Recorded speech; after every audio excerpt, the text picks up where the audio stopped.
Korupsi kali ini seperti sangkaan KPK ini adalah korupsi birokrasi di Kesekjenan DPR RI. KPK tetapkan Sekjen DPR RI sebagai tersangka. Ini kasus sudah cukup lama, berjalan kurang lebih 1 tahun.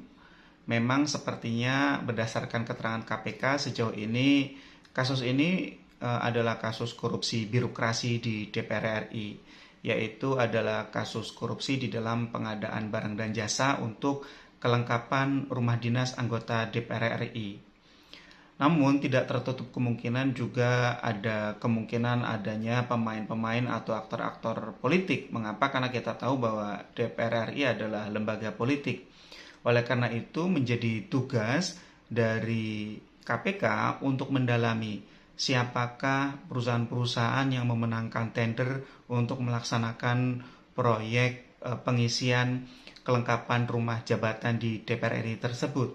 Apakah ada keterkaitan antara perusahaan-perusahaan tersebut dengan misalnya para pimpinan atau anggota di DPR RI?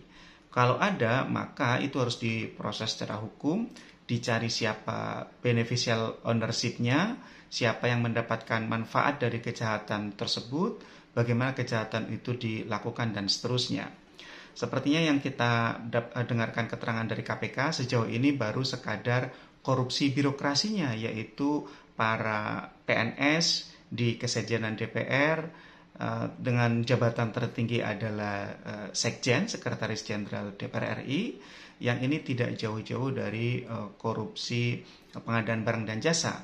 Apakah kemungkinan misalnya terdapat penggelembungan harga, ada fraud di sana, ataukah ada suap, ada gratifikasi, gitu ya, sehingga memang ini harus diungkap secara lengkap karena terjadi di lembaga politik. Kita tahu selama ini korupsi di DPR tidak jauh-jauh dari korupsi politik, tetapi untuk korupsi kali ini seperti sangkaan KPK ini adalah korupsi birokrasi di Kesekjenan DPR RI.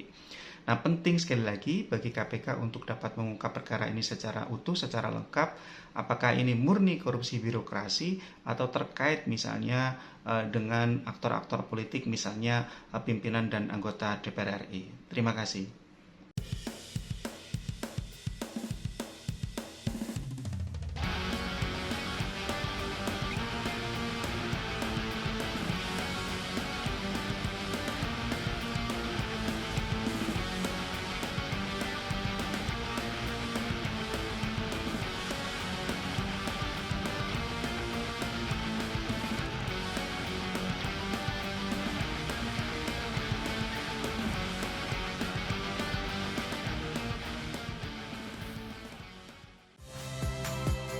Saya Nitya Anissa, saksikan program-program Kompas TV melalui siaran digital, pay TV, dan media streaming lainnya.